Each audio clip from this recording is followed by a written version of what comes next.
Everybody to the April 6th, 2023 Board of Public Works and Safety meeting. Roll call, please. Here. Here. Here. Any conflict of interest statements? No. Approval of the minutes of the meeting of March 30th, 2023. I'd like to make a motion that we approve the minutes for the March 30th, 2023 meeting. I second. All in favor, say aye. Aye.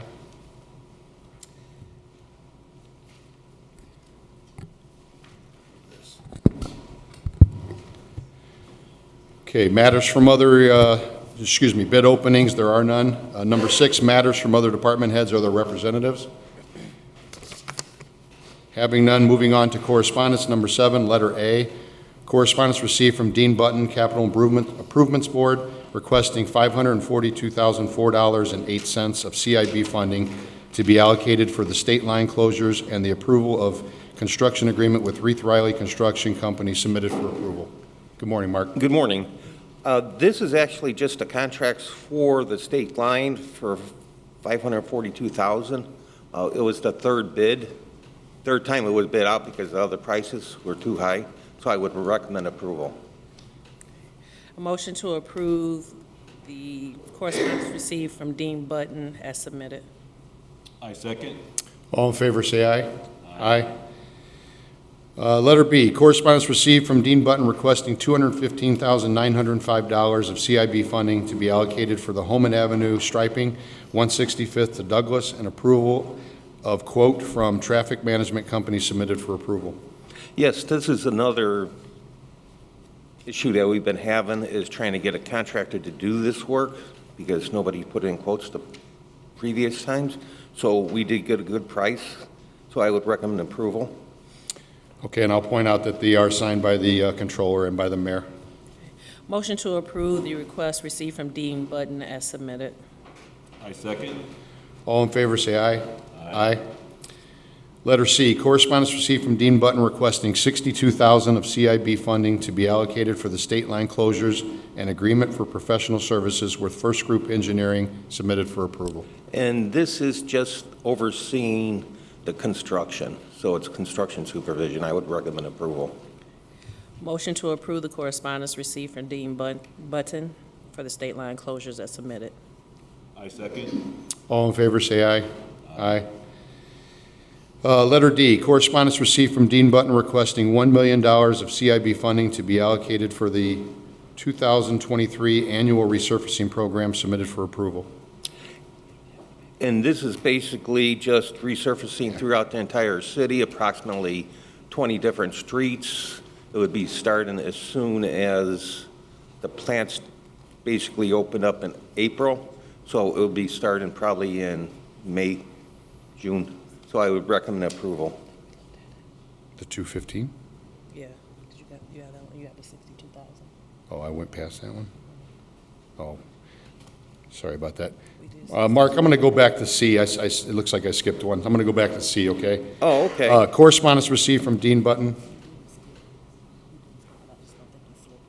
Oh, that's, I couldn't find it? Yeah. But I read that one already? Yeah, you read them. Yeah, Okay, for okay. supervision of. Okay, state. sorry, Mark, go ahead, on D.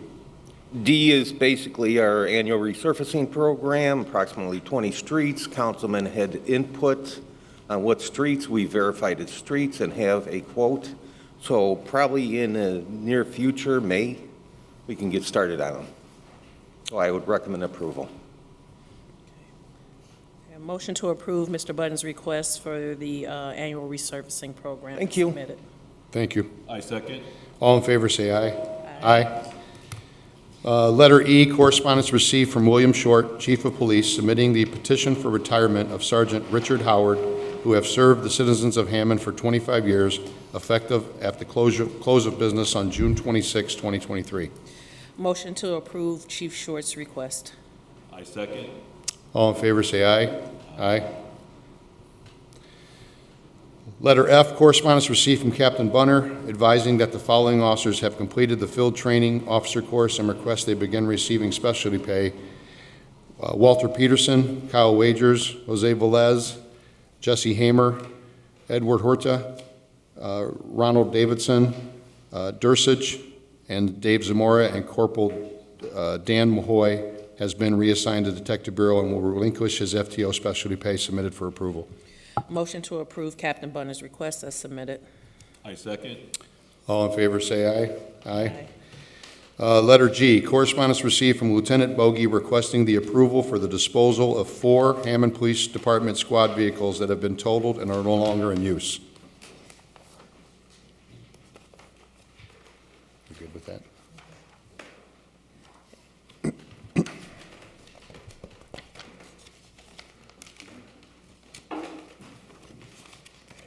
Motion to approve Lieutenant Bogey's request for the disposal of the police units. I second. All in favor, say aye. Aye. Letter H, correspondence received from Eileen Ibarra, Special Events Coordinator, requesting permission to close 5400 Oakley, heading southbound to the corner of Oakley and Douglas for the 2023 Festival of the Lakes launch party held at 18th Street Brewery on July 6, 2023, from 11 a.m. until 10 p.m. Motion to approve Eileen Bear's request for the street closure. I second. All in favor, say aye. Aye. Letter I, correspondence received from Kim Hunt, We Care from the Heart Social Services, 200 Russell Street, requesting permission to conduct a homeless outreach event. The event will be held in the private parking lot of 200 Russell Street with various community vendors, residential services, clothing, and food. This event will take place on August 2nd, 2023, from 9 a.m. to 4 p.m. Mr. Smith. This is the first time I'm hearing about this event. I like it deferred to give us a chance to talk with Awana Miller and others, just to make sure they're aware of it. I'm not sure if she is or not. Okay. You want a couple weeks? Yeah, let's give it a couple weeks. It's set for August. Obviously, I don't want to delay it too long, but We'll do is 13th okay? sure. Okay. And then maybe we could request that the person requesting would come, or we need to talk to Awana before then. So just make sure I talk to Awana before then. Mr. Smith, we're going to do the 20th, All okay? right, fine. Okay. Yes, thank you. Okay. Okay, motion to defer the correspondence, the approval of the correspondence received from Ms. Hunt regarding We Care for the Heart to April 20th, 2023. I second. All in favor, say aye. Aye. Letter J, correspondence received from Wendy Adam requesting permission to hold a parade for the Lake Shore Cal Ripken Babe Ruth Youth Baseball and Softball Program on Friday, April 28th, 2023, beginning at 6 p.m., with parade route attached and requesting Hammond Police and/or fire escort. You good with that, Donnie? Yeah. You've done it many times, yeah. Okay, motion to approve the request from Wendy Adam regarding the baseball parade. I second. All in favor, say aye. Aye. Letter K, correspondence received from David Lee requesting permission to hold a parade for the Hammond Hermits on Saturday, April 29th, 2023, beginning at 10 a.m., with parade route and requesting the residential parking be suspended for that day. No issues, we've done it. Yeah, it's Done it many times, yeah. Motion to approve Mr. Lee's request. I second. All in favor, say aye. Aye. Aye.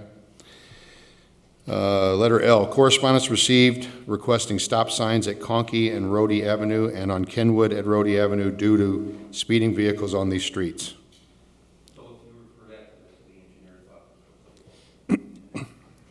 Motion to refer the request for stop signs at Conkey and Rhodey to engineering for review. I second. All in favor, say aye. Aye. Letter M, correspondence received from Pimel Patel, Advanced Eye Care of Roselle, requesting a hearing to waive the business license late fee. You have a date in mind? Just a couple weeks? Okay, 20th, yeah. Okay. Motion to set the initial hearing for Pramil Patel for April 20th, 2023. I second. And all in favor, say aye. Aye. Letter N, correspondence received requesting a rental registration hearing. Motion to set the rental registration hearing for 4/20/23 as well. I second. All in favor, say aye. Aye. Aye. Number 8, matters from board members. Yes. Mr. Farrell, please.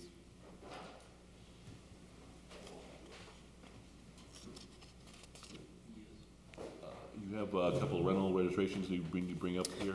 Yep. Okay. All the findings and decisions for 2022, it's a set of 22 properties. Mr. Griziola, I believe, is here, the owner of the properties. Good morning, everyone. Good morning. Good morning. There's two properties which are, would be considered rental unit communities, so therefore they're only charged the $5 fee. The rest are single-family homes, which were all previously registered on time. This is the first time that Mr. Griziola has been late, and so before the board here today for 2022. Can you give us a brief explanation what happened? Yes, I'm not sure what happened. I've been on good standings with the city of Hammond since 2006 with the multiple properties. For some reason, I'm not sure what happened in 2022. It was just brought to my attention just recently. I had an issue with a tenant PD over just like a plate issue, and it was brought to my attention that the property wasn't registered. So I stopped at the building department, checked into it. Apparently, other properties were registered from 2022. I went through my bank statements of 2022, all my monthlies, make sure, trying to find a stub showing I paid it. I had no record of a payment, so I'm not sure what happened. But the main thing, I just want to be in good standards with Hammond. I'm not here to blame anyone, myself, or lost some paperwork, something happened, but I just want to make everything clear and be on good standards, sir. Okay, Nick, and you said there's never been an issue before? No issues. Okay. You said total 22 properties? Correct, 22 properties. Okay. Yeah. Okay, motion to waive the 2022 late fees for the 22 properties listed. I second. All in favor, say aye. Aye. As you probably know, we extend this courtesy usually only one time, so just make sure that going forward that we don't have this issue again. Correct. I appreciate everyone here today. In fact, I ordered myself even carbon copy checks to make sure. So Gotcha. I will make sure we don't have this problem again, okay? Okay, thank Thank you you. so much, everyone. Thank you very much. I appreciate you. Have a nice day. Okay. Anything else from board members? Nothing else? Okay. Number 9, moving on to new business. Letter A, agreement to rehabilitate property located at 4143 Holman Avenue, submitted for approval. Good morning to the board. Good morning. So this is a property that was up before the board for a demolition hearing, and then we found out after the matter was recorded that there were actually some new owners, which is Mr. Gomez and Ms. Carrasco. Here they are. Good morning. And since that time, they have paid for a rehab agreement. I'm sorry, they paid for an inspection. Mr. Luter performed the inspection. We have the rehab agreement now that we're ready to go for your approval. They've signed that, and I believe they're ready to get to work on the property. Yes. And do you want to say anything to the board, or just, you're the owners, right? Yes, we are. And you understand the obligations under the rehab agreement? You've reviewed that? Yes. Okay. Anything else? No. No? Okay. Yeah. You good then? Yeah, Okay. I would recommend its approval. Okay. Motion to approve the rehab agreement for 4143 Holman as submitted. I second. All in favor, say aye. Aye. Thank Thank you. you. Have a good Thank you. We'll get you. Mr. Smith, you need this back, or does? Just make sure you guys sign it. Okay, Make sure, gotcha. And we'll get them a copy. Okay. Okay, moving on to letter B, right-of-way permit received from Engineering Department for approval. So, good morning again. Mr. Gordish? Yes, this is for NIPSCO, 65th and Columbia area. They are upgrading 5 different utility poles, so it should be pretty much a slam dunk. I would recommend approval. Motion to recommend the approval of the right-of-way permits. Thank you. I second. All in favor, say aye. Aye. Letter C, resolution and intergovernmental agreement with Hammond Redevelopment to transfer property located at 5630 Alice, 5632 Alice, 5634 Alice, 5636 Alice, and 5644 Alice, submitted for approval. Board, this is again properties within Jacobs Square that we're trying to move over to redevelopment with the eventual request for proposal process to allow these properties to be redeveloped into single-family or multifamily residences. So this is transfer of properties on Alice. I would recommend its approval, and I would basically say the same thing for D once you get to it. Okay. Yep. Motion to approve the resolution and intergovernmental agreement as submitted. I second. All in favor, say aye. Aye. Letter D, resolution and intergovernmental agreement with Hammond redevelopment to transfer property located at 5520 Walter, 5524 Walter, 5528 Walter, 5530 Walter, 5532 Walter, 5534 Walter, and 5536 Walter submitted for approval. Motion to approve the resolution and intergovernmental agreement as submitted. I second. All in favor, say aye. Aye.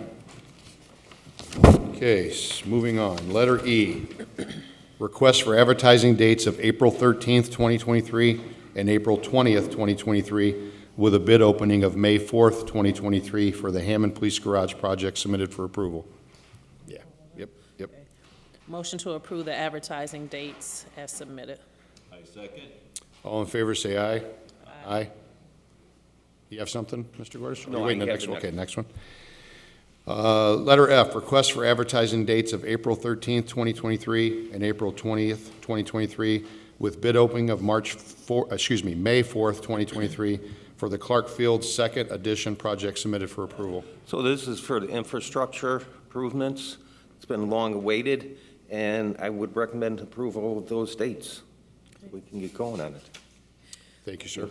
Motion to approve the advertising dates and the bid opening date for Clark Field as submitted. I second. All in favor, say aye. Aye. Okay, moving on to old business. Status, request from Ms. Ochoa to place a trailer in front of 7335 Delaware Avenue on April 10th, 2023. If you recall, she was going to put it in a driveway, it was going to hang out into the sidewalk and partially into the street. I took a visual inspection, measured it. According to her, it was approximately 42 feet. I would recommend, and I did speak to her, and she doesn't have a problem with putting it on the street. I think it would be a lot safer for pedestrians. Was there any mention of blocking the alley at that time too, or no? It No. doesn't block the alley? Okay, front side. Delaware's a cul-de-sac. Okay, so. gotcha. The question we had was, we couldn't tell if she was going to be moving it during. Yeah, that was a question, yes. She's moving in from Missouri, so. But once it's here, it's stationary. Correct. Okay. And once it's empty, they'll pick it up. Okay, gotcha, okay. Yep. Okay, motion to approve the request for 7335 Delaware to place the trailer on the street. I second. All in favor, say aye. Aye. Okay, moving on to 10, rental registration hearings. Letter A, 928 Spruce. Morning. Good morning, ma'am. Could you give us your name, please? Michelle Lively. Okay. Go ahead, Ms. Lively. What happened? Okay, so I sent in my 2023 rental agreement, and it was returned saying that the 2022 had not been paid. I had thought that I had paid it. It was a mistake on my part.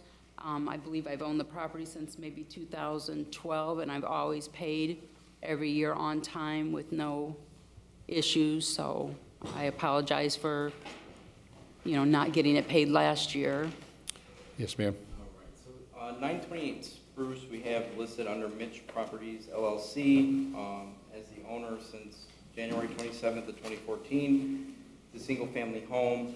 We're here for 2022. It looks like it's been registered previously on time. The only concern I have is when searching for information on the LLC, I was unable to find anything listed with the Secretary of State or for Indiana or Illinois. So I'm not sure where the LLC may be registered or if it's a valid LLC or not. Just want to make sure the ownership is legitimate and worked out so we have a proper owner listed. Okay, I will search for that paperwork, and I can bring it back in another date, or Okay. you need me to? Okay, and ma'am, you probably heard me talk to the other gentleman who had the courtesies usually only extended one time, so just keep that in mind going forward. Okay. Okay. Okay. I recommend the waiver of the late fee for 928 Spruce for 2022 with the understanding that the LLC information that's missing be updated. Okay. I second. All in favor, say aye. Aye. Thank you. Letter B, 6709 Nebraska Avenue. Good morning, ma'am. Good morning. Could you give us your name, please? Amy Barbara. Okay. Could you let us know what happened? I have no excuses. I forgot to file the form last year. I did not realize I forgot to file until I filed this year. I have been in good standing since 2016. Not sure what happened last year. I just failed to file the form. My apologies. Okay. So, yeah, we have it listed under, her name is May 13th of 2003. As she stated, like, I think it was 15 or 16 was the only other time that we had any issues. It's a single-family home townhouse. We're here for 2022. The only other issue that I did notice, there was a homestead that is still applied and claimed on the property. So we would request that, since this is not, their primary address, that she fill this out so we can get it submitted and have those adjusted appropriately. Okay. You understand that, ma'am? Yes. Okay. I did not realize this, Okay, actually. thank you. Yeah, we're good. Yeah, yeah. Motion to waive the rental registration fee for 2022 for 6709 Nebraska, with the understanding that you'll take care of the homestead exemption Yeah, just today. mention it. Absolutely, yes. And the late fee, I'm sorry, we're going to waive the late fee, that's the important part, right? Okay. So I don't do anything going forward, then I don't have to fill out, except for this. I'm For that, and if you want to stay till the meeting's over, you can register actually today for 2022. for 2022. Yes, ma'am. Okay. I second. All in favor, say aye. Aye. Okay, moving on to letter C, 3106 165th. Good morning, ma'am. Good morning. Give us your name, please. Beth Price. Go ahead with what was the reason for the late fee? Yes, thanks for asking. This became a rental property in 2021, so we're very new to this. It's the only rental property that we own. And my husband thought, I'm not going to defer blame to him, he's the one that manages it, he's unwell today. But in 2022, I don't think he realized it was an annual fee. He received a very helpful notice from the city of Hammond in this year, and came to pay it only to find out that he had missed last year. And so now moving forward, we understand that this is an annual registration, not biannual or anything along those lines. And so, yeah, that's. Yeah, it's annual, and you have from January 1st to April 15th to do it every year, so just keep that in mind going forward. Okay. Yeah, the only thing we have is, they've been listed as the owner since 2013. It's a single-family home. Looks like they registered for the first time in 21, so that's why we're here today for 2022. I did notice that the property still does have a homestead tax exemption that is applied to it, so if we could just make sure that highlighted areas get filled out. Okay. And then that way we can have the property appropriately adjusted to reflect the rental occupancy. But yeah, that's all we have for this property. Thanks, Nick. Yeah. No problem. Motion to approve the waiver of the late fee for 2022 at 3106 165th, and you're going to take care of the homestead thing, right? Okay, yeah. And then if I stay here, I don't think he was able to pay. Yes, ma'am. At the end of the meeting, they'll give you the sheet. You could take it downstairs and register. Thank you. I second. All in favor, say aye. Aye. Letter D, 4726 Johnson Avenue. It looks like there's two. Thank you.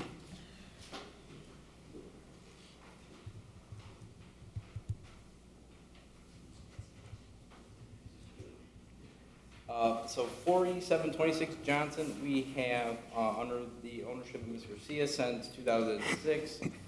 This is listed as a 2-unit, however, 1 unit is owner occupied. So we're here for 1 unit for 2022, and then there was only one other time where the property appeared before the board, which was in 2015 for 2014 rental registration. But since then, we haven't had any issues with the property being registered. Okay. Good morning. Good morning, sir. Could we have your name, please? Yes, my name is Roberto Garcia. Okay. And can you just give us an explanation why you were late?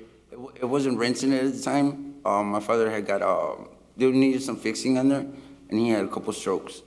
So we just couldn't get to it. You know, it was more important for my father, and we just didn't rent it out. Okay. And Nick, you said there's been no other issues? No. Okay.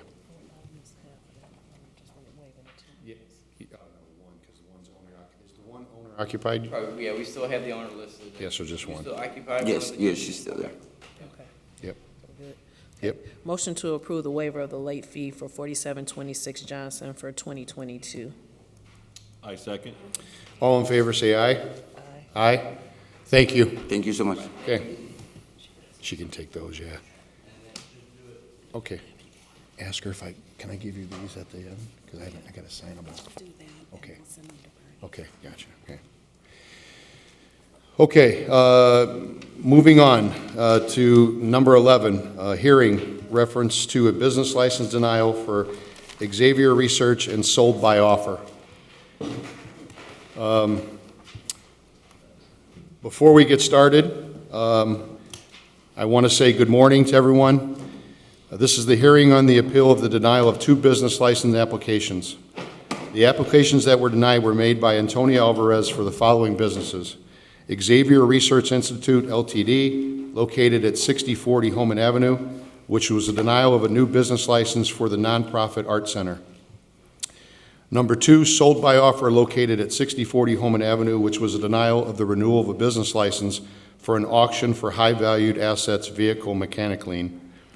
The applications were denied via certified mail on March 9th, 2023 by the City Controller pursuant to the Hammond City Code Section 119-13. The reason for each of the denials were that business licenses were in violation of zoning restrictions per Hammond City Code Section 119.12A1, and that the business were not an approved use determined by the Hammond Board of Zoning Appeals. Mr. Alvarez timely notified the Board of Public Works and Safety that he wanted to appeal the denials of the license applications by making a written application to the Board of Public Works and Safety Secretary, which was received on March 28, 2023. This board then set the matter for hearing today, April 6th, within the 10 days required by Section 119.13 of the Hammond City Code. The order of proceedings today will be as follows, and I would like everybody to make sure they pay attention to this part. First, Mr. Alvarez, as the person appealing the denial, you will have the opportunity to go first.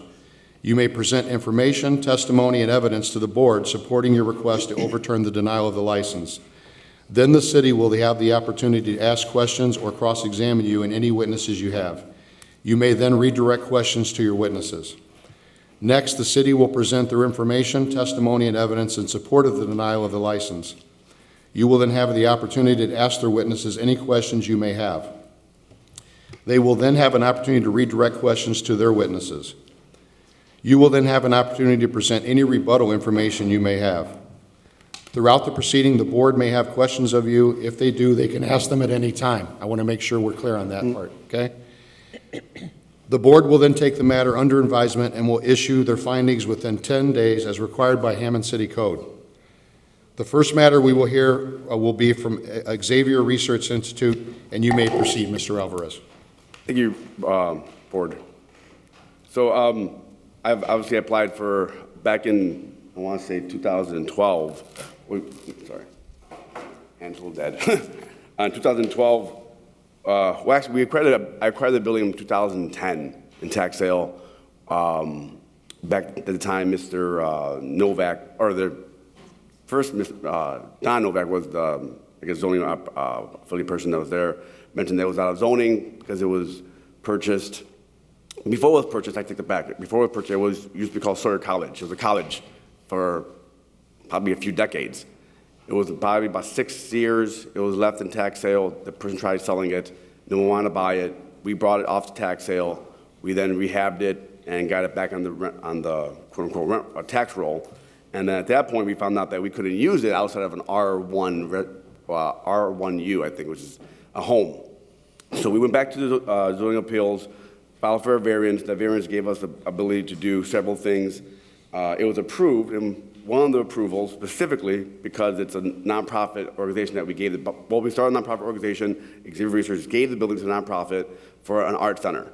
So within the art center, it's a very big building. It's like 600 square feet plus parking in the back and some easements, even if they're disputed, they're still there.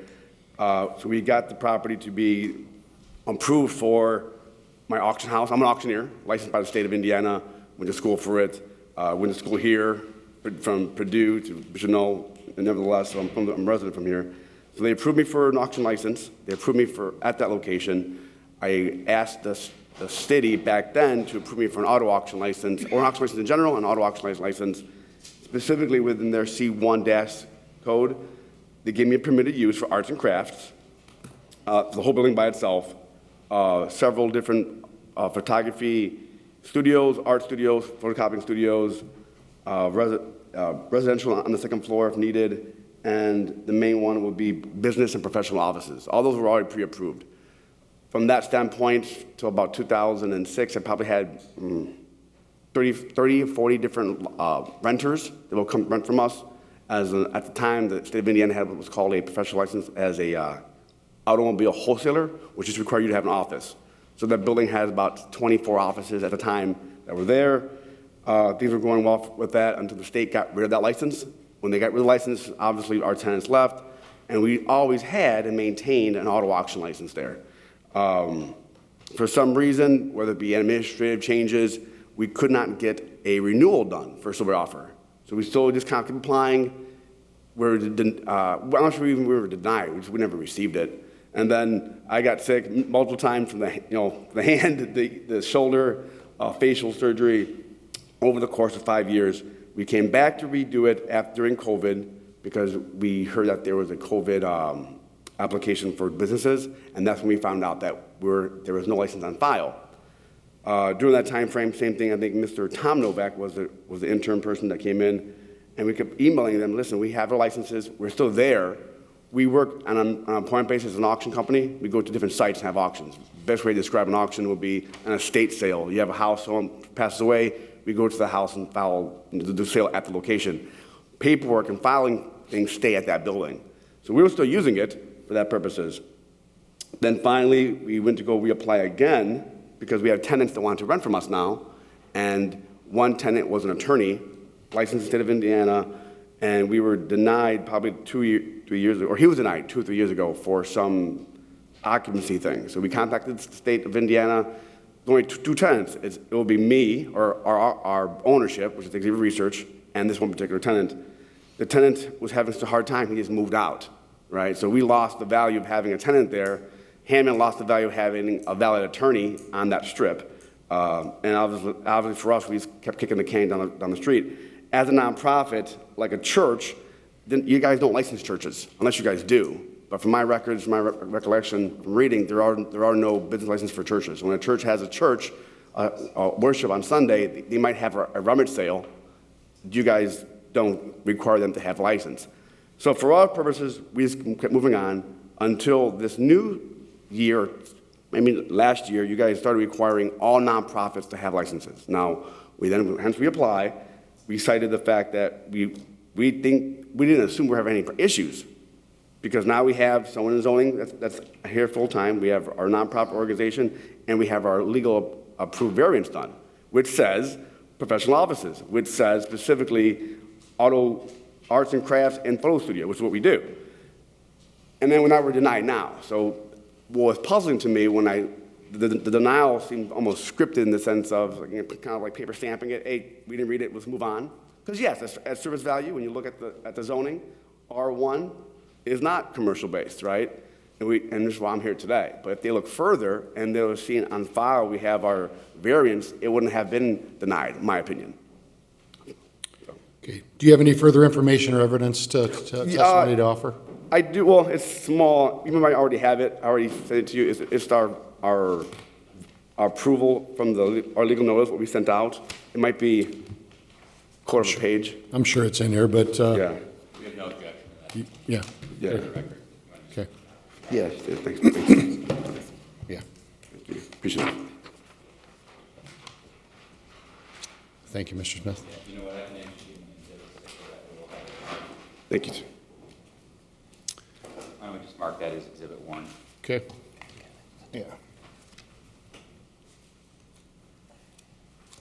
So, and also, mind you, we are a 501c approved nonprofit as of from the U.S. Treasury. I think we get that done in 2000. We applied for it. It took like 2 years to get. I want to say we got it approved in 2016 or 14, I think. So we're on the federal level, we're good. On the state level, we're good. On the state level, not so good. So that's why we're here today. Okay. Do you have anything else to add? Any That's basically information? it. No, this is trying to get the license. If it's required for our nonprofit to have it, obviously we're applying for it. I don't know if it's required or not, but nevertheless, it's $100. That's I'd rather pay it and move on, right? So, Okay. So you, do you have any other testimony or evidence to present? in this matter, no. Okay, I'm going to pass the matter to the city then. Okay. If you could just, Mr. Oh, Alvarez, sure. you could just step to the side, yeah. Thank you. I have some questions actually for Mr. Alvarez. Mr. Alvarez, first. if you just Yeah. stay right up here. We can get just so we can get you on the mic. You can come up. So, Mr. Alvarez, you are the principal and/or president of Xavier Research Institute LTD? Yes, sir. That's correct. All right, and is this a true and accurate representation of the application for a general business license that you made on behalf of Xavier Research Institute LTD? I would say so. Let me just double check. Yeah. Is it just 2 pages? Okay.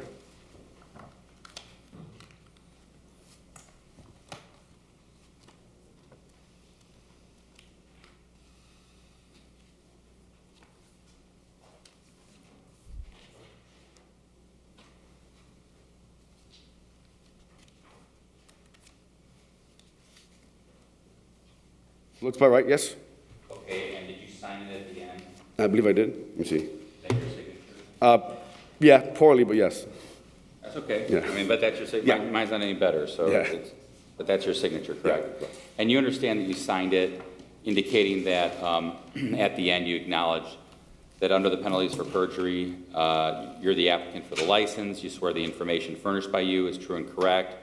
You understand that the license will be issued upon the representations made at the time of the applications, and all licensee applicants, by submitting the application, you would agree to abide and be bound by all federal, state, local regulations applicable, and that violation of any of those is grounds for termination of the license. Yes, correct. Okay. So I would like to present that to the board as Exhibit 2, and I've got additional copies. Yeah, I think it's so, but we'll make sure. I just want to make sure Mr. Alvarez has no Keep that objection. right, and mark them, yeah, yeah. Any objection to this being? Well, I mean, yeah, I can sign it, yeah. Yep. No objection, right? No, no.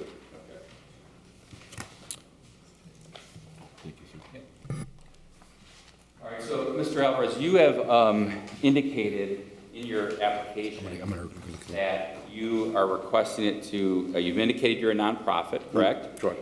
And you have indicated specifically that this type of business is nonprofit business art center, primary use office. Is that accurate?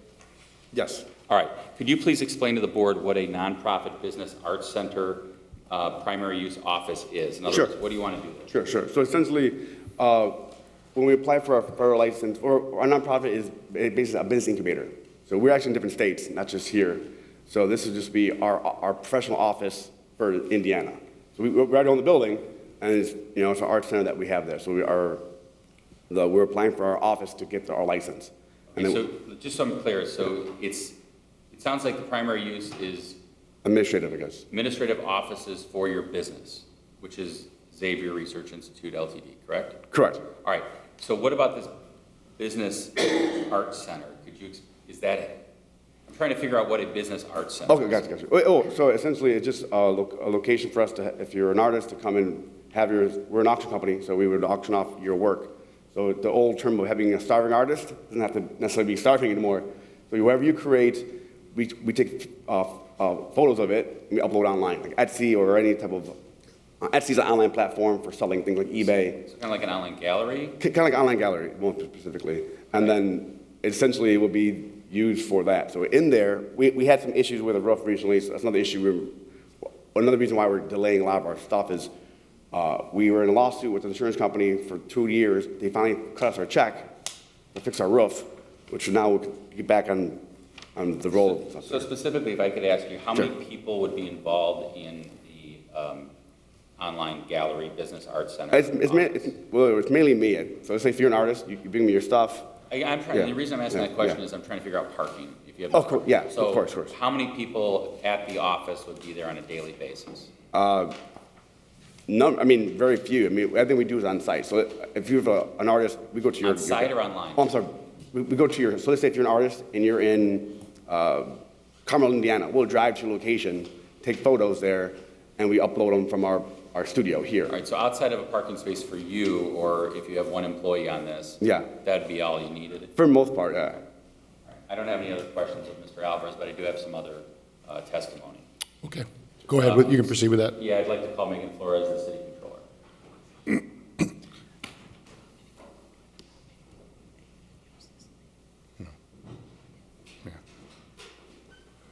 Good morning. Good morning. Please state your name. Megan Flores, I'm the city controller for Hammond. And Ms. Flores, as city controller, do you have the duty to make the decision regarding denial of licenses? Yes, And in the instance of Xavier Research Institute, did you issue a denial of license dated March 9th, 2023? yes, And I'm showing you what's been marked as Exhibit 3. Is that a true and accurate copy of your denial letter? yes it is. And in that letter, did you specifically state the reason for the denial? I did, And could you tell the board what that is? yes. It was not an approved use as determined by the Hammond Board of Zoning Appeals. All right, did you also determine that the license should be denied in accordance with a certain section of the Hammond Municipal Code? Yes, it did. And what was that code? Should have brought my glasses up. Sorry. Can you read that? I think we got this for a paragraph. I don't know if these are any good. but- I believe it's 119.12A1. Very good, all right, yes. And so I would, thank you. I don't have any other questions of Ms. Flores, although, Mr. Alvarez, do you have any rebuttal questions? Sure. I don't have that, some of them use yours. There you go. Thanks, sir. Thanks, sir. And do you have any objection to this being admitted? No. This number 3? Number 3. Okay. Got it. Miss, Mr. Alvarez, can you just move a little closer to the mic? Just a little, yeah, thank you.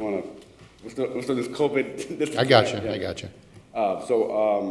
Ms. Flores? Yes. Right, okay, good. So your denial letter was based upon we don't meet the actual zoning currently. Were you aware that we had a variance on file? I take the professional opinion from the zoning department, and I base my opinion off of that. So their denial, I don't question their denial or go through their records. So is it a no then? That you would not, you base your opinion not on having, basically you didn't see the zoning variance? No, I did not see the zoning variance. All right. Are you aware that we have a zoning variance on file? No, Okay. So, makes sense. If you were made aware of a zoning variance, that would give us, I guess this is a small version of what we had. Just kind of show you our exhibit already, I'm not sure, exhibit 1, which is our variance legal notice. It states what our breakdown will be. One specifically will be, specifically, art, photography, and various from C1. It's a C-1 local commercial is what we were approved of for. The first line, or midline, would say that art gallery and professional business offices were approved as a permitted use per that variance. I don't know if there's a question. That's what question are you asking? I was saying, were you aware of that? Were you aware of the? Of a legal notice? Yeah. No. Okay, all right. Could you, I'm sorry, I had a highlighter, so let me highlight this, grab a pen real quick. Let's see. No.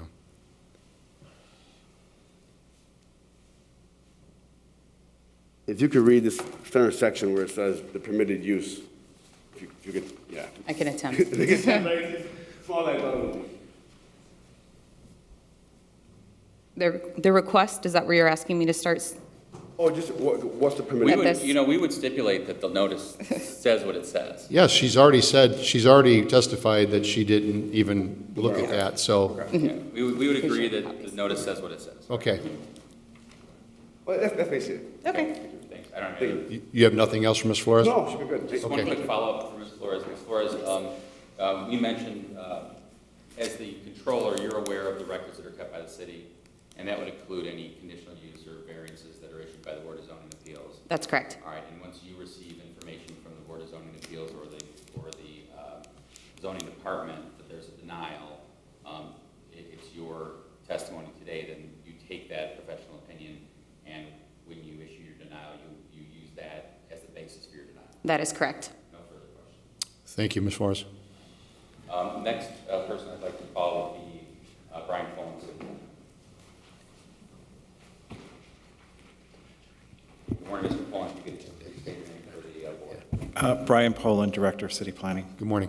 And as Director of City Planning, Mr. Poland, were you aware of a application for a conditional use permit, not a variance, at 6040 Holman Avenue in Hammond? Yes.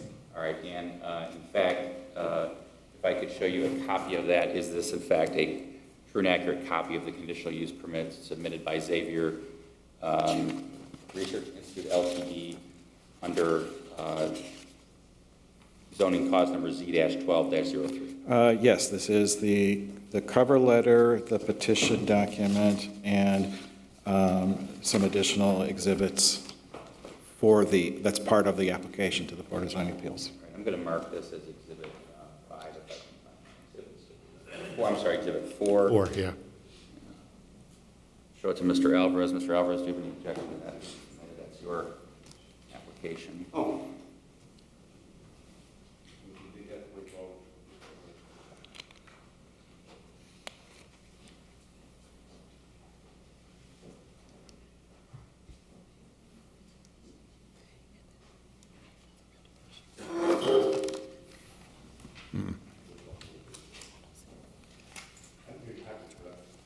I'll get you a copy, sure.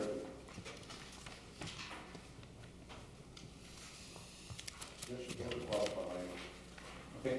Okay. Good? Yes, exhibit 4. Gotcha. Thank you, sir. And Mr. Poland, real quick, as a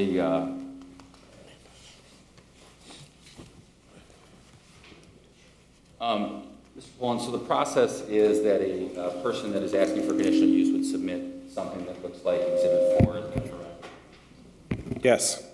All right, and as part of that application by Xavier Research Institute Ltd., was there a request for a business arts center made within that? Not specifically those words. It was referred to as an art gallery.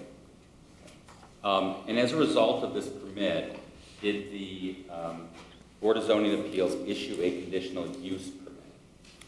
Yes. All right, and I'm going to show you what I've marked as Exhibit 5 and ask you if this is in fact the conditional use permit that was issued by the Board of Zoning Appeals. This is actually the staff report prepared by Mr. Don Novak at the time. And did this provide the basis for the board to issue a conditional use permit? Yes. All right, I would like to then move to admit Exhibit 5. Any objection, Mr. President? No, this is my copy. Yeah. Okay, as part of the conditional use permit, Mr. Poland, was there certain uses? Well, let me start by saying, what is this property zoned? This property is zoned R3, not the R1 use previously stated. All right, and so as R3, does that allow for any commercial uses? Via the conditional use I process. just mean without the conditional use process. No. All right, and so in other words, if your building is in an R3 zone, you need to apply for a conditional use to get commercial use at that property. Yes. And that would have to be approved by the Board of Zoning Appeals. Yes.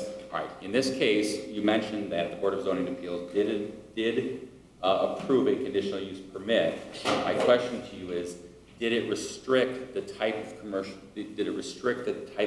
use that was permitted under the conditional use? Yes. All right, and what were those restrictions? It was conditional uses under the C1 specified as number 2, 3, 4, and 5, which are business and finance professional offices, child care, professional services, and it said specifically photographic studio and photocopying and medical. Did it specifically exclude certain uses under section 7.10 of the zoning code? Yes, excluded the the photographic studios, that was specifically excluded. And in this part of the C1, art gallery is not something that you can take from C1 to go into R3. Specifically in the first paragraph of the staff recommendation, I believe it refers to portions of the code that it is permitting Yes. and which is excluding. Right, yeah, it was, Refer to those. yeah, it was excluding number 1, 6, 7, 8, and 9, which are retail facilities, a post office and government buildings, dry cleaning, residential, and restaurant takeout. All right, and specifically, I noticed that it excludes section 1, which, if you read the whole thing, it says, generally recognized retail businesses which supply commodities on the premises for persons residing in adjacent residential areas such as but not limited to deli, groceries, meats, dairy products, baked goods, or other foods, drugs, flowers, jewelry, dry goods, clothing and notions, arts and crafts, tobacco, or hardware, correct? Correct. So specifically, the recommendation of the staff that was turned into the conditional use by the board specifically excluded arts and crafts, is that right? Under number 1. Excluded retail arts and crafts, yes. Mr. Pullen, anything else you'd like to tell the board? Yes, under the code that's at the time as well and in place, art gallery is specifically listed as a separate conditional use request under the R3 zone, and that was not in the recommendation from the staff to grant an art gallery under that provision. All right, thank you. I have no further questions of Mr. Pullen. Mr. Alvarez, do you have any questions of Mr. Pullen?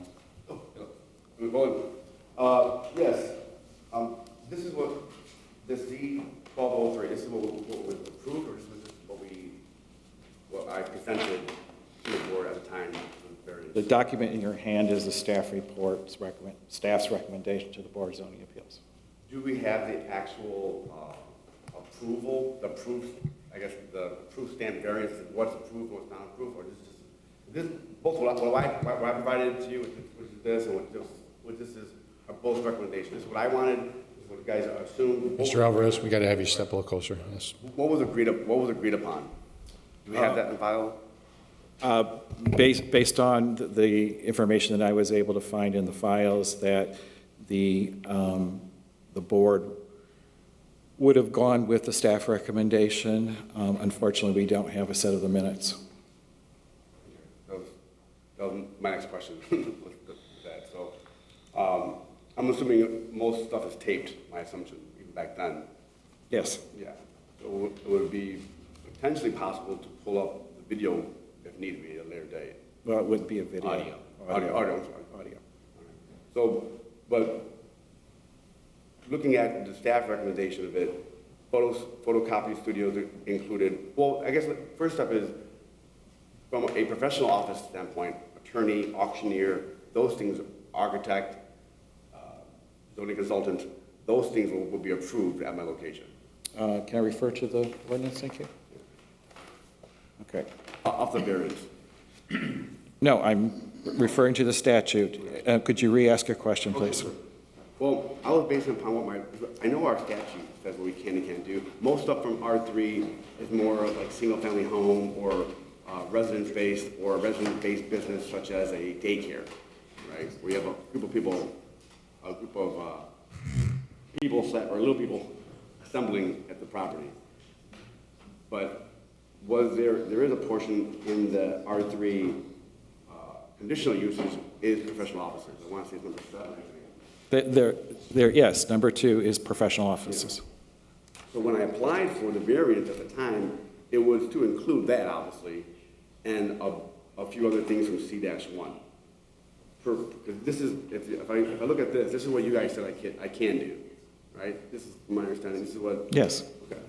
So looking at the Z's and Zebra, 1203, the conditional use permit. This is what I signed off on, but what you're essentially approved on.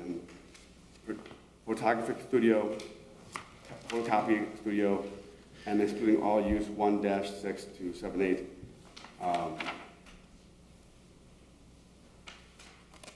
I guess more so, if I just focus just on photography studio, that wasn't permitted use. I'm not sure what exclude 1 was. I'm assuming 1 is what I asked for. Permitted use for art groups and crafts, but then you guys came back as far as this.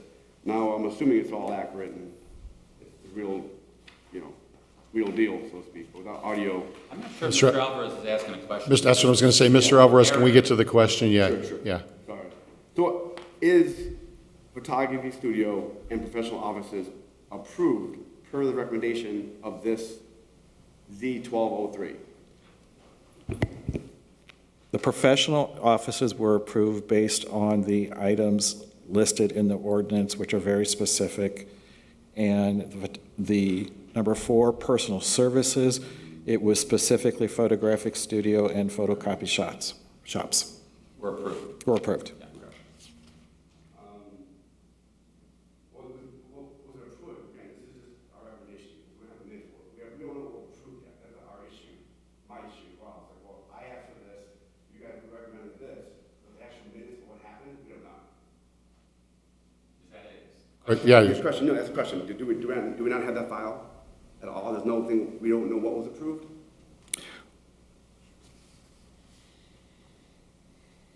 We know that we do not have the minutes to verify, but we know by by experience that the board would have went with the staff as written. But we don't know. But then the other question is, but a photography studio, what would have been approved? Or actually, what was approved? If we both want it. You guys approved it, I wanted it. I can say that was approved. How is the city defining photography studio? A photography studio is a place where a professional photographer, either on-premise or off-premise, takes photographs, and that, the studio, meaning individuals come in and have their headshot taken or whatever. That's a photographic studio. That's not an art gallery. Well, but never, like I said, the art gallery that I posted was just all an online, well, this is going back to my application or my, Mr. Smith. There's a document that you, our actual application. Do you have a copy of that application?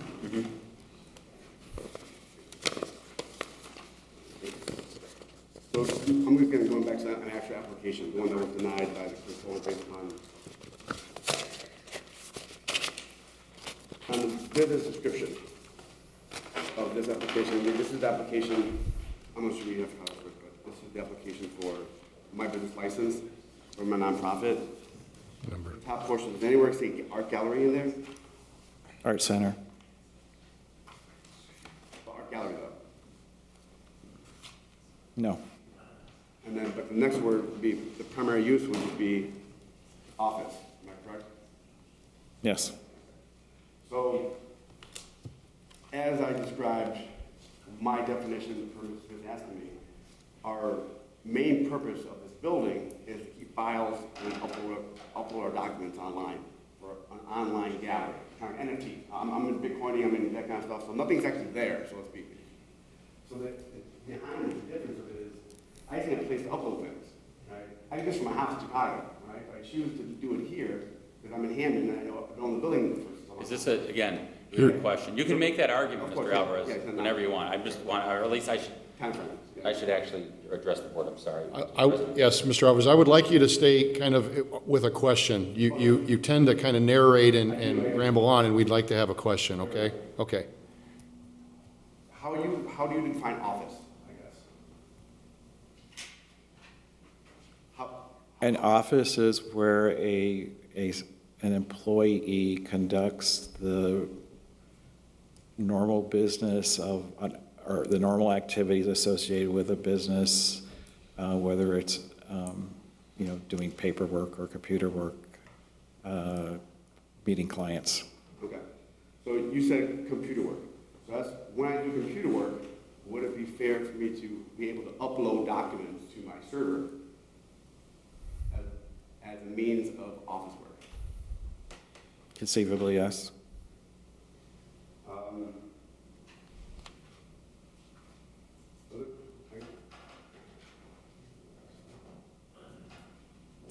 there's no other questions, we just have. Yeah. I don't know. Okay. Thank you.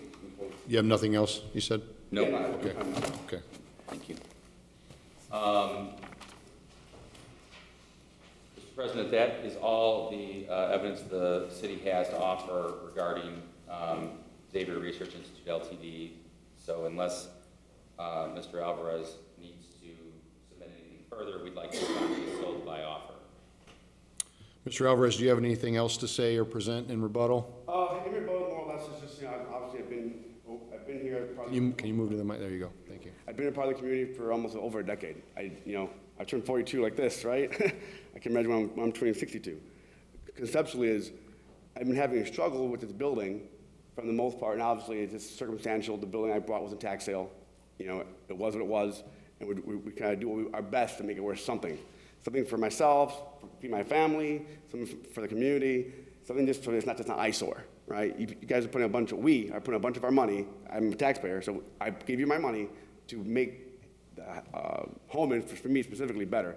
We have buildings going up, we have parking going up down the block from me, and I want to take advantage of that opportunity for a building that I think would be a benefit for the community, whether it be an online art gallery, which is what I wanted, and its love is semantics, right? But even in semantics, there's still definitions of what we agreed on, right?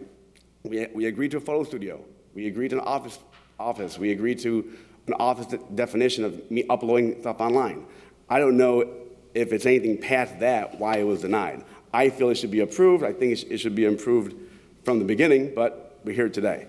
That's more or less. I mean, I think it's, for what I pay in taxes on property over 10 years, not to be able to use it, for lack of a better term, is moronic on my side. I should just sell. Everyone said I should sell and get out of here, right? I have places in Texas that are operating now that feed this business because there's no money coming from here in Hammond for me.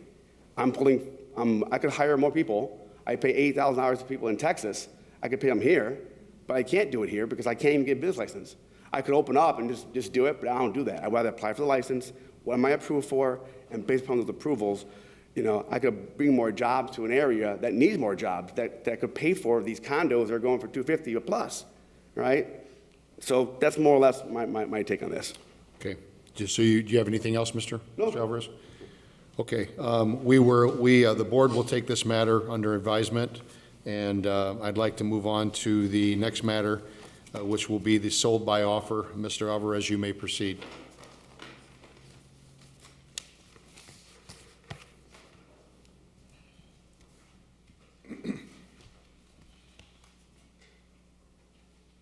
Going back to the same aspect, we applied for the building back in, same thing, it's not to reiterate. So same issues are there. We asked for the variance. We had a bunch of wholesale dealer operations that were there. We applied for an auto auction license based upon our operations, very similar to what we do for our photography. We go out to different sites to do, take photos of other people's abandoned vehicles. As one portion of what we do. And administratively, our business is ran through Hammond, one of the offices in Hammond, or one of the offices in 6040 Hammond specifically. So we were approved for years. I have a state license still as an auctioneer, which allows me to sell almost anything, very similar to a plumber being licensed with the state. We were licensed with the state. In my opinion, and I think that me having the state license should supersede any city licenses. You kind of refer to higher ups. Well, if the state approved me for an auction license, I should be able to have an auction license here. And I did. I was granted one back in probably in between 2012 or so. Same thing, was reapplying for it during the transition. Even though I keep on reapplying for it, I'm never getting back any answer what I can and can't do with the property. But I'm still using it for that purpose. I was approved for an auto auction license with the state of Indiana as well. And then with that aspect of it, we're just renewing our license with the state. As we try to make the attempts to renew our license over the last half a decade, we have not been getting denied. We've been paying the fee, but we haven't been denied. I know that Karen, lovely lady that was been there for years, she was the last person that we had applied for, and of course she has retired already. But now it's just we're in this middle. Well, how do we get licensed? Now I know that procedurally, you're process of applying for license has shifted where we pay at the end. So we applied recently and we were denied for the same purposes of not permitted use. And I feel that the license, based upon how we actually run our business, fits within our characteristics of a permitted use in the city of Hammond per our variance that we applied for before. Okay, before I pass the matter on to the city, do you have any further information or evidence to offer? As of right now, I do not. It's kind of, That's already in the record. Yeah. so We'll show that to be made as part of this record as to Exhibit 1. So you did say as of right now, you do not have anything any further thing to offer?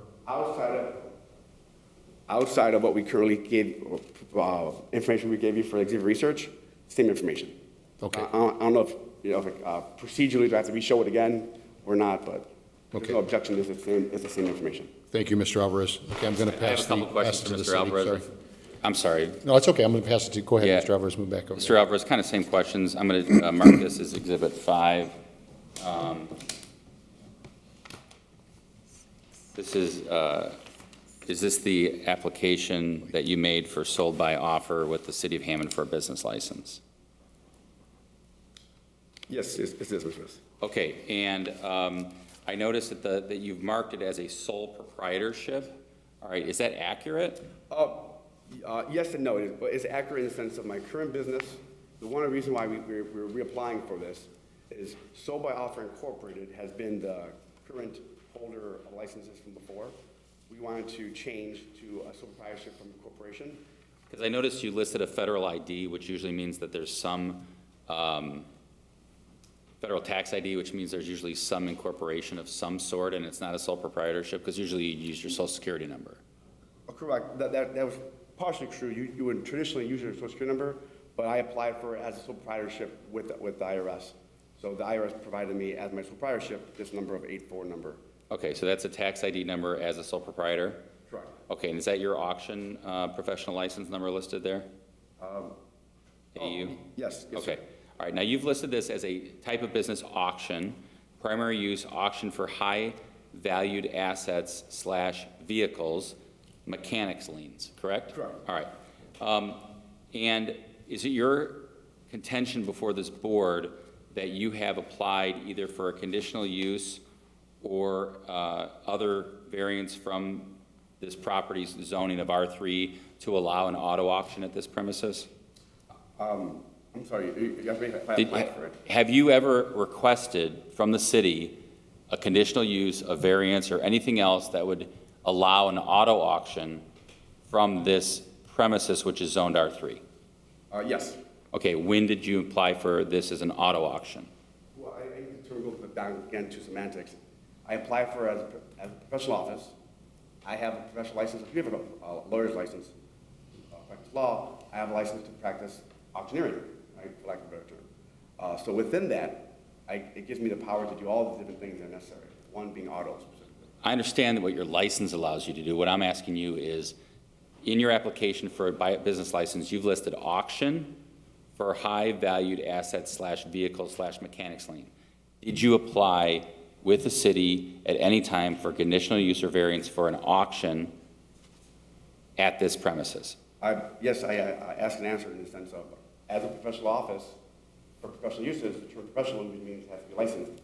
I hold with Indiana Professional Use Board, Indiana, the acronym is good, but basically there's a professional board that gives me my license. And when I applied for it as professional offices, I was using that as a reason to apply for my license here. All right, thank you. And I would, if you don't have any objections, Mr. Alvarez, I'm going to apply. Well, Sure. I should have asked you, is that your signature on? yeah.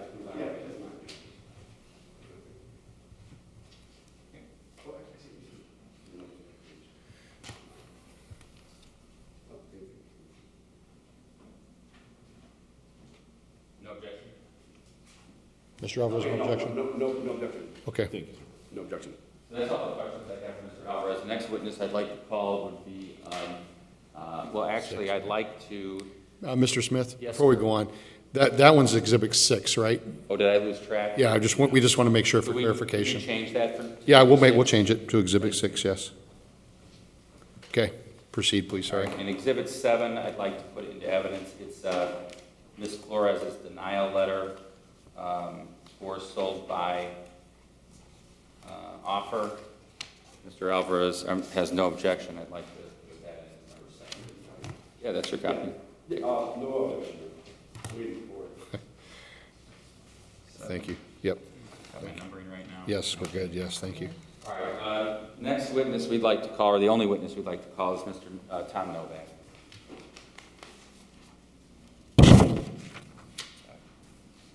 Good morning.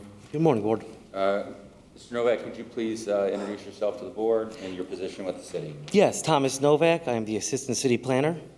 All right, Mr. Novak, did you have occasion to review a application for business license, a general business license from sold by offer signed by Mr. Alvarez? Yes. All right, and was that, did sold by offer, or let me ask you this, the address that sold by offer requested a business license for was what address? 6040 Homan Avenue. And how is that zoned? R3 residential. All right, so similar to my question to Mr. Poland, to receive any sort of commercial activity at that property, would you have to apply for conditional use? Yes. All right, and in this instance, did you have occasion to review BZA case number Z-12-03?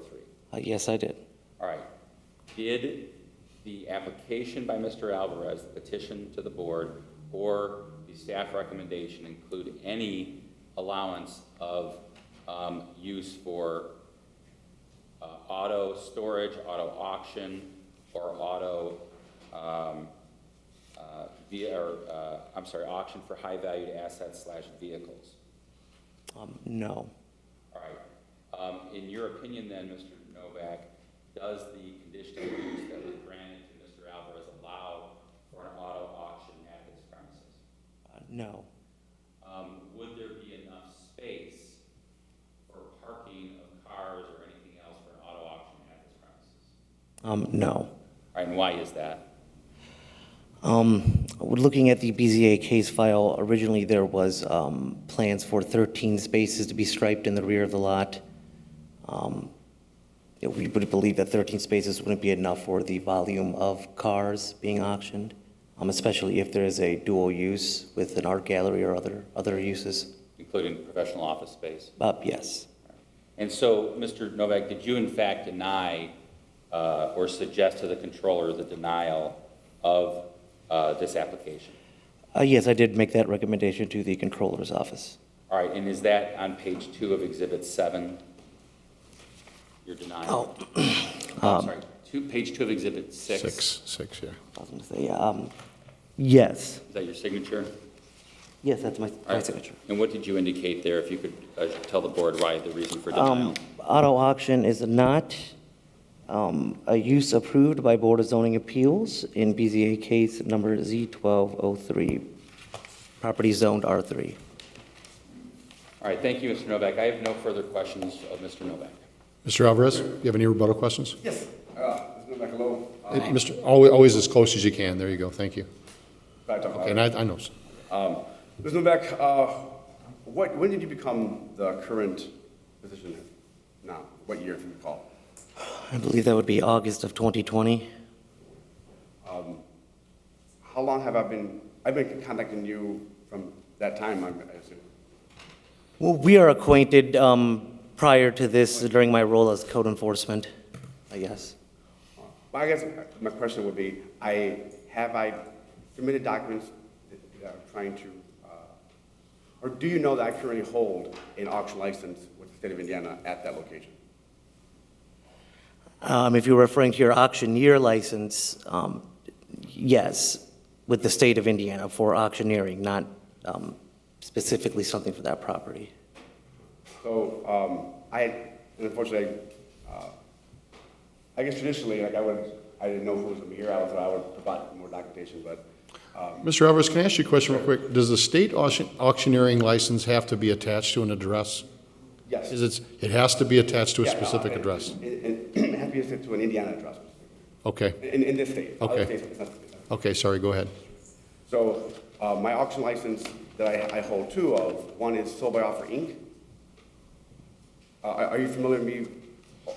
I reached out to you to want to change my Sold by Offer Inc. license to Sold by Offer DBA. I don't know if that's a question. I'd object to that as not being a question. Good question. Try to stay direct questions, Mr. Alvarez. Thank you. Okay, this is Vasco, right? Is it true that I applied for a business name change from Sold by Offer Inc. to Sold by Offer? But I'd ask Mr. Alvarez to clarify that question as to, are you asking him to say that you changed it with the Secretary of State or with the city? No, with the city. I'm sorry, with Okay, the city. if he knows. If you know. No, not with the city.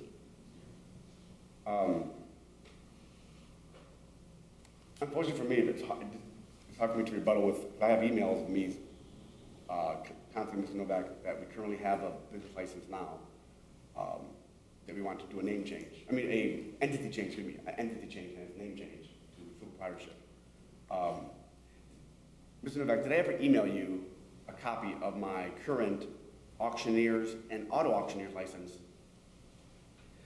Are you referring to the Secretary of State zoning affidavit with your auto auction? It'll be an actual license. Like Sold by Offer Incorporated, 6040 Holman, was approved under the previous, no relation. Mr. Don Novak approved me for the license back in 2012, 2013. To be clear, there is no city business license issued, but if you're referring to the state zoning affidavit, which the Secretary of State asks for the city to sign off on, for his state licensing, yes, I believe there is something under Sold by Offer from, with the state, but I was not involved in the approval or anything of that. I think what he's referring to is that he wanted to change the name on the affidavit with the state so that he could reflect his sole proprietorship. Okay, but from what I understand, though, the state doesn't know what the city of Hammond's zoning restrictions are, correct? Incorrect. So when you put an address down, they know the city's zoning areas? Yes, in the sense of, in order for me to apply for a license, like I have copies of, from 2013, 15, 16, a Sold by Offer Incorporated, city-approved business license. Now, I was doing a annual renewal. So I was renewing every year. This is all before COVID. Okay. 2016. I got sick. I missed the renewal date. I came back to renew and said, listen, I want to change my name from Inc. to proprietorship.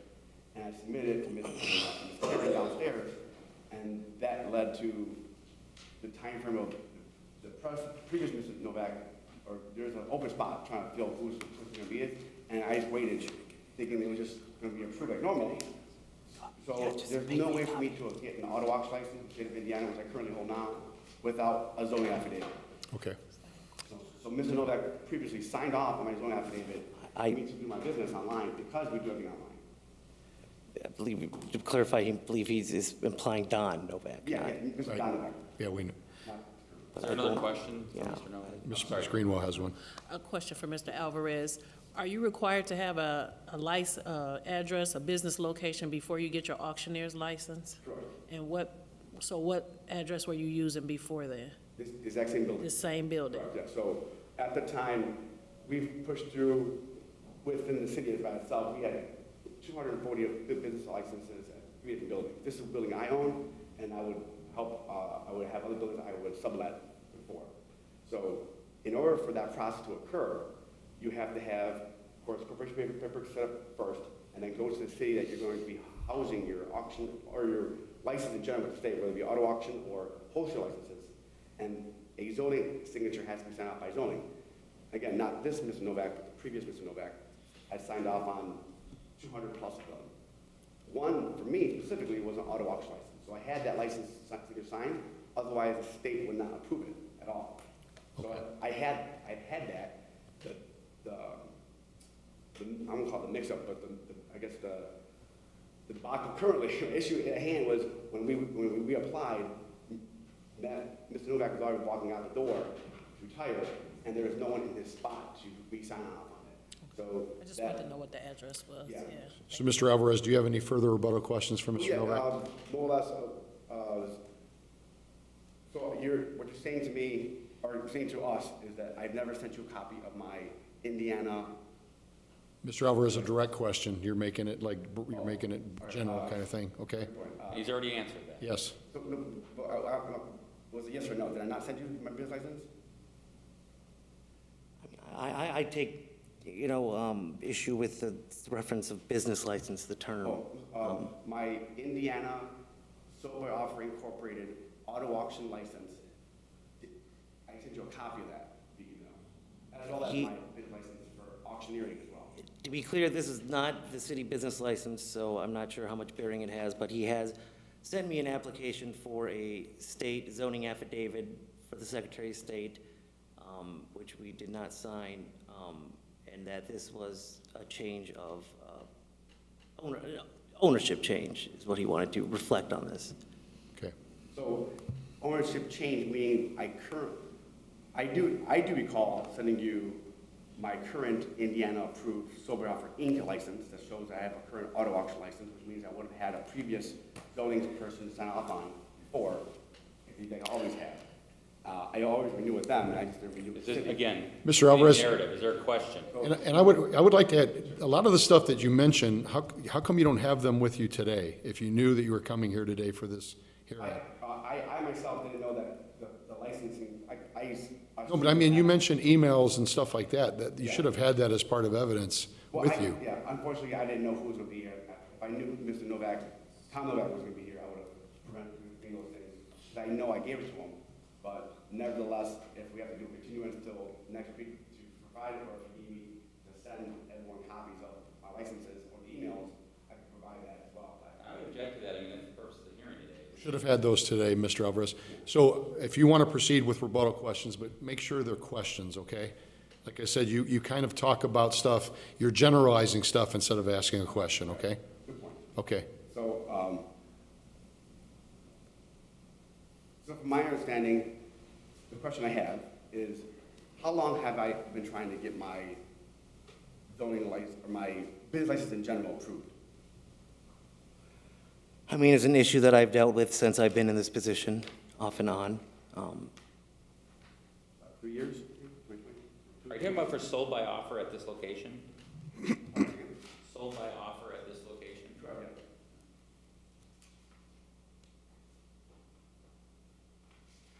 Yeah, so the license at hand is September 2022 is what it stated.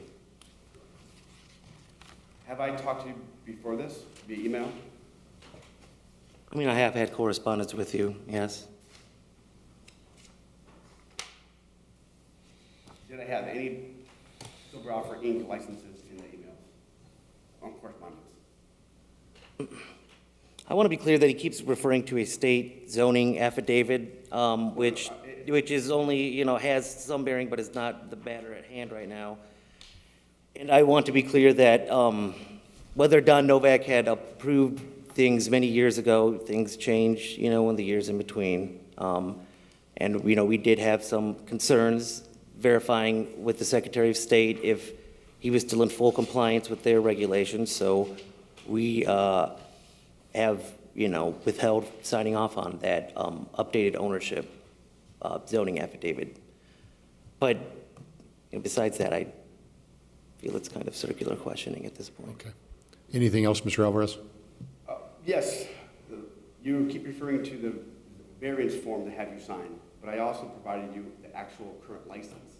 Are you asking a question? Did you provide, are you asking a question? Yeah, can we please get that answered one way or another? Yes.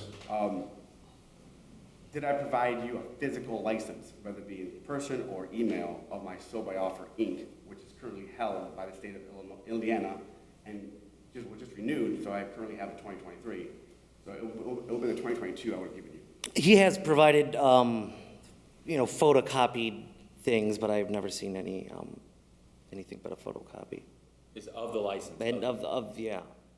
Of the- Of the affidavit, not of the affidavit itself, but of, Of the state license? yes. So their answer to the question is yes? Am I reading that right? Yeah, yes, I guess. Okay, yes, okay. Go ahead, Mr. Alvarez. That's basically it. And then the only difference was the affidavit, when you, Mr. Novak, you're referring to the affidavit, it was more for the name change affidavit to change the name of Sober Offer Inc., which I currently hold, which is submitted. This is the question that's asking Mr. Novak to give his opinion as to what the purpose of the No, reason it that was Mr. Alvarez sent the email, so Yeah. it's inappropriate. Well, no, it's not I'd that. object. Yeah. Okay. The question is specifically, just so I know that the board knows, we're talking two separate things. He keeps referring to the affidavit, which is one thing. We understand that, Mr. Alvarez. We understand that part, yes. No, the question. You have nothing else? Just one question for Mr. Novak. Mr. Novak, when the application was made for the business license, Mr. Alvarez put down on the purpose as auction, correct? I believe that's what you had quoted, I'll show you this exhibit, type of this business. type of business, auction. Okay, and was that the basis for your denial, that there's no, you do not believe that either through the conditional use process or the current zoning of this premises, that an auction would be proper use of this premises? Yeah, no auto or vehicular auctions whatsoever, no. Thank you, that's all I have. Okay. Mr. Alvarez, anything else? Yes. You're done. Move up, yeah, move, not We to can, him. we can Yes. excuse Mr. Novak, right? Yes. Okay, you're good, Tom. Thank you. Okay, thank you. So yeah, going back to the same aspect, so Exhibit Research does own the building. We have Sober Offer Incorporated, rents from Exhibit Research. Going back to 2012, we've had we applied for and received an auto auction license. In order to apply for the auto auction license, Mr. Don Novak, previous Novak, had to sign off on what Mr. Novak here is an affidavit saying that this is a permitted use for this building. So that's been signed off at least I would say 6 times since then till the time where he retired. My structure of my business has never changed. Everything we do is off premise. Same way, so if we do an estate sale and someone passes away and there's a car in the garage, I have to go to that garage and file it. But the actual file has to stay in an address in Indiana, which we chose to be 6040 Allman because we own the building, or we have a lease with that building. The issue what Mr. Novak here is stating was a name change. So by Offer Inc. is an S corporation licensed and approved in the state of Indiana. It currently holds an auto auction license in the state of Indiana. It currently would have had to have 6 times over a zoning affidavit approved for at that time from back then. So I've always had the license there. I currently still hold a current Sober Offer Incorporated license that was approved recently as of a few months ago to hold my auction license there. Procedurally, in terms of what we do procedurally, it still falls within the variance I apply for being a professional offices. No, when you think of the word auction, for the most part, if you look at TV or even auto auction, that's not how we actually operate. Our stuff is all paperwork based. All our auctions are off-site. A vehicle mechanic lien, like when a vehicle is towed, like her tows a vehicle, it goes to their site. State law requires that an auctioneer sign off on that document to make sure it's an actual tow, that there's no improprieties on those things. We go and sign those things, and we file those documents with the state to get a car title on behalf of that buyer, whether it be Herrera's or an actual person buyer. But those files have to stay in an office in Indiana. We use our auto auction license in that purpose. Never over this, 12 years I've been here, have we ever had a full auction where people walk into my building and bid their cars. That's not how we operate. I'm a small operation. It's really me and a couple people I hire offhand. But most of what we do is a large file cabinet in terms of operation. In order to get that operation, I would have had to have an auto auction license, which we have currently. If I knew if there was a question about that, I would have brought that, because that's Sober Offer Inc., not Sober Offer proprietorship. So I could always come back to ask for continuance to bring that documentation that shows that Sober Offer Inc., its own entity, has those licenses. I, as Sober Offer, as a proprietorship myself, don't have that, which is what we were applying for. So I could always operate as Sober Offer Inc. no matter what, because I already had the license already. And again, it just falls down to how one is interpreting, or I would say misinterpret, what we agreed to before. So for half the time I've been here, someone interpreted what we did and signed off on everything. Mysteriously now, for whatever reason, I'm not getting those same interpretations, even though my business model has not changed. I still go to the auction. I mean, I still go online, post stuff online, whether it be art, cards, or a rug. Those still are done online. But the physical state law requires me, for 5 years, I have to have a physical location in Indiana to keep the files. So if an auditor wants to audit them for whatever reason, they're there. A lot of stuff we do, even from a legal standpoint, we do a bankruptcy auction, same thing. I have to go to the person's business or home, auction off their items, but the physical files have to stay with me. For whatever reason, someone gets sued later on, I have proof I did those things. I have not been at the building full time. I've been injured over the last 6 years, from ripping my hand recently to my knee to my face to just being burned out from doing a lot of stuff. We had a roof damage that happened 2 years ago, which put us another stressor on us to figure out to get that done. That just got approved. So in hindsight, if that accident didn't happen, I will put more energy into this property. But at the end of the day, I got paid bills. I got kids to feed. I got tuition to pay for. So my other businesses during this time frame, if I can get a license here, or if I'm getting a resistance, we'll say, because I'm still licensed. If I'm getting resistance to do a name change, I'll just go to Illinois. I have 5 licenses in Illinois. Mr. Alvarez, I'm trying to give you as much time as possible, but a lot of stuff that you're saying we've already heard today. Okay. So just please, if there's anything new that you'd like to add. I guess at the end of the day is the place has been approved for a variance.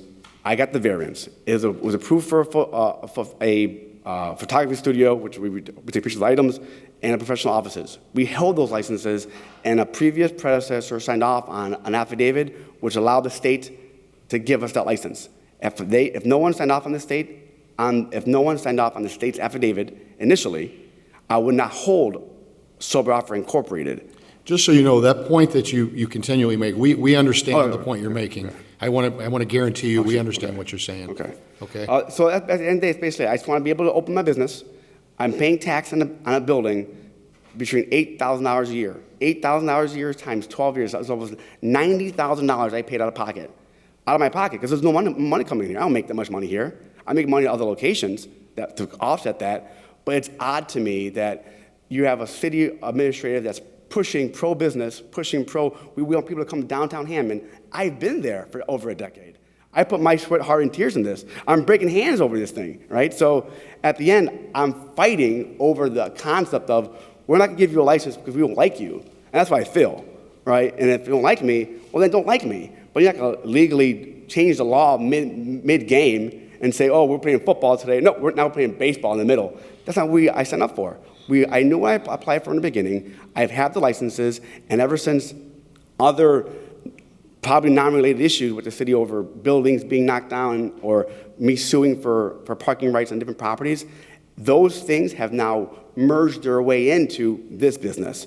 And I'm still going on doing those issues, but now since I won't make an agreement here, we're gonna harm you here, and that's what I feel. And it might be circumstantial, right? But I do own a lot of properties here, you know? So it's only me, right? So I'm dealing with a crashed car, and now I'm dealing with this now. Now, all of a sudden, I'm not getting my license approved because I was not okay with taking a city offer over a property that was being purchased. That's how I interpret it. Okay. So. Thank you, Mr. Alvarez. Your phone. Anything else? Yes, we'd like to put the city's position on the record.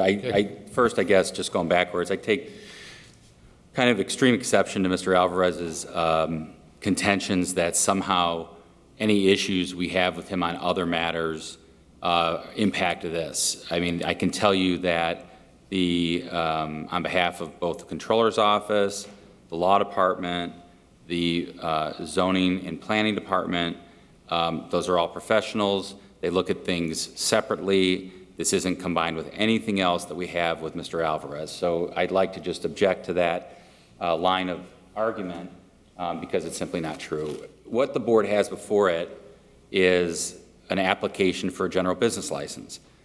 We don't ask Mr. Alvarez how to fill this out. He fills it out. He lists type of business, auction. he lists primary use, auction for high-valued assets, vehicles, mechanics liens. These are his words.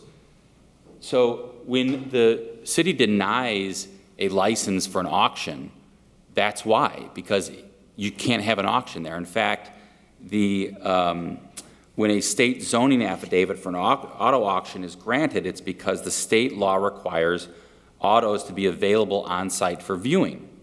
Cars need to be on site are not approved by the BZA. And so what the city is left with, what the controller's office is left with, is what is applied for. It's an auction. So that's not allowed under the current zoning of R3. It's not allowed under the conditional use that was granted to Mr. Alvarez. If he wants to apply for an office space, that's a whole different ballgame. But what we have before us is he's applied for an auction, which is not allowed at this property. So we would request on this specific application that the application be denied. I know the board has to take this under advisement and issue findings. As for the art studio, I think that's a little different of an argument, but I would just mention, because I didn't have a chance to close on that, just mention that, again, it's what was applied for versus what is the conditional use allows. And I think we've actually learned a little bit from Mr. Alvarez today about what he wants to use the property for, which I think is beneficial to everyone. But that one, I'm sure, is going to be a tougher call for you. But I think this one is very clear. As applied, in other words, as applied by Mr. Alvarez, this application should be denied. And I would just say, like, as a, he mentions, well, it was applied, it was approved 6 times before. The current administration has been directed by the law department to take a real close look at business license applications. I think that's why we revamped the application. That's why we changed the code a bit, right, and which was approved by the city council and signed by the mayor. And so just because it was approved in the past, that could have just been simply because someone wasn't paying attention to the application. The city doesn't have to, there's no requirement under the law for the city to do what it did before. It has the ability to interpret the law as long as it's legal and make those approvals or denials based on what the ordinance is. So I would request a denial on that when the findings are issued. That's all I have. Thank you very much. Mr. Smith, does Mr. Alvarez get anything? Sure does, yeah. He's the, Go ahead, Mr. Alvarez. Thank you, Mr. Smith.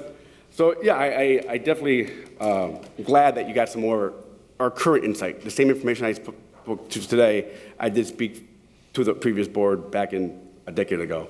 So I'm going to have to revamp it. So in terms of the, yeah, I agree with you that there's definitely, as society changes, we have to upgrade things. And I'm kind of glad that it was updated because I'm not paying $100 just to find out it's going to be in limbo. So that was a good thing that the city changed it, where I'm not going to pay for a license fee until they review everything. I like the idea. But to say that things happened before, I base upon my livelihood about decisions. What I do isn't a one-year thing. If I'm in a bankruptcy battle, I'm assigned a case, it might be 3 years before I'm even in front of someone because maybe there's a divorce involved or something may happen. So my decisions of what I do are almost like arguing over not so much what I actually do, but over paperwork. Oh, he checked the box, auction. I hold an auction license, what will I be doing? Now, how I operate my business and how you guys interpret it are more of importance, because if the argument from a zoning standpoint is like, hey, you're gonna have a boxcar derby on my site. Mr. Alvarez, can I just say something? Sure. No, a couple times today, you've taken offense to the city mentioning auction, but in the paperwork that you filled out yourself, you used the word correct. auction. So I just want to make that, because you keep going back to that, but you're the one that you chose that correct. word. No, that's correct. Okay. But it was more how I define it and you interpret it, two separate things. So I want to reiterate how I'm defining auction has always defined auction under Sober Offer Inc. Okay, Inc. we understand that. Yeah, so it was just, my operation hasn't changed. No one's coming here to bid on stuff live. Everything's been the same as before. And then oddly enough, how the city's how they're taking a new view of it brings the question, what's auction? I'm probably one of 100 applications. So from a man standpoint, auction doesn't mean this, moving on, deny it. I understand that. I'm here today, it should be approved because my operation hasn't changed. If there was ever a complaint, which there never was, if there ever was an issue over the property being mismanaged over the decade, I'm still currently Sober Offer Inc. is still operationable. No, but I feel you've made that point very clear, that it shouldn't have been changed. Attorney Smith explained why it could be changed, so I think we got to move past that now, Of course. Mr. Alvarez. Well, it's just more or less, I mean, I want the license that's operational. I had the check that just came in for the roof. So two things, either I'm gonna sell the building and just move on to Highland where I'm at, or other cities, and just get Hammond all together, or I could take a last stab. I could re-put the extra $100,000 into the building, fix it, make it operational, hire people to do paperwork, which is what I normally do, and I could keep on to the stuff. But without a license, I don't feel comfortable hiring anybody, because at any moment, someone could pull a license, which means I got to fire someone, which I've already had to do before. Okay. So I believe I should have a license that's currently applying for, because Sober Offer Inc., which I also own, already has it with the state approved. Okay. Essentially. Okay, first of all, the board would like to thank everyone that offered testimony today. As you may or may not know, the board will then take the matter under advisement, and we'll issue our findings within 10 days of today's hearing. I'm guessing will those findings they'll be sent to you, Mr. Alvarez. So I'd like to thank everybody for being here today, and Mr. Alvarez, you will get the findings within 10 days. One follow-up question to procedurally, this is new for me. Approved, I'm happy. Denied, what's my, I guess, appeal if it was denied? You should seek the advice of an attorney. But is there a procedure? Sure. Okay. There's a procedure, and an attorney will be able to give you that procedure, okay? Thank you, Mr. Alvarez. Could we actually ask Mr. Alvarez what address he'd like us to send the findings to? yes, Is it that Avenue F yes, address? yeah. Okay, so we have that. We have it? We're good? Okay. Thank you, Mr. Alvarez. Okay. Okay, that will conclude the letter A, the hearing. Number 12, the meeting's open to the public. Would anyone like to speak? There's no gerrymandering of the districts. Definitely no gerrymandering. Gerrymandering. Councilman? Yes, good morning. Good morning. Thank you.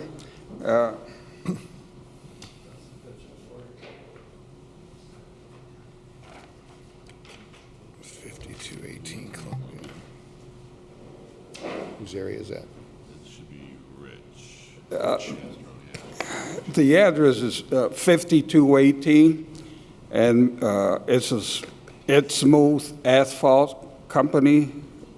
He does asphalt work and also repairs construction material, equipment like forklifts and payloaders and such. But anyway, his problem is somebody's throwing these tires over the fence. And he says he's got about 50 of them. And he's scared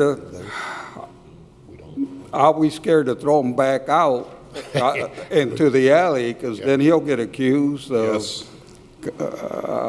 throwing tires in the alley. Okay. So he's in a limbo. He doesn't know what to do, and he was hoping the city could help him with something. Well, unfortunately, Councilman Torres, anything, as you probably know, that's on the property line itself, we cite the owner of the property. So yes, he's aware of that. So my suggestion is probably, I don't know how his financial is, but maybe add cameras or something and call the police when he sees it happening, so they can send somebody out there at the time. And I know the city will not take that many tires also, I don't believe. Well, won't take that many at one time. Right. Will they I don't take them think in? they'll take them all. Okay, gotcha. We'll double check on that, so. Yeah, that's just a problem. He's stuck with them once they throw him over. Right, I understand. And there's no way of, they always do it when he's not there. Yeah. And he cannot catch anybody. I suggested that he, put cameras or some kind of. Something just to, to deter him, to maybe, have a squad, maybe the assistant chief can, and extra watch there. And Well, they're not going to do it if he's a squad around. Yeah, I'll also send this to Inspector Castro to get more from him and make sure he's aware of it also for you. Yeah, we'll make sure Rich goes out, Councilman, to talk to him and see if there's anything the city or the police department can do to help. Right. we'll make sure that happens right away. Okay, his name is Ed Smoot. Smoot? Oh, I actually know him. S-M-O-O-T, yeah. Okay, thank you. Thank you, Councilman. Okay, anybody else from the public like to speak? I'm waiting for the copy of 4143, Homer. Okay. Okay. For your Right there. patience. Okay. Well, I'd like to make a motion to adjourn. I second that. All in favor, say aye. Aye.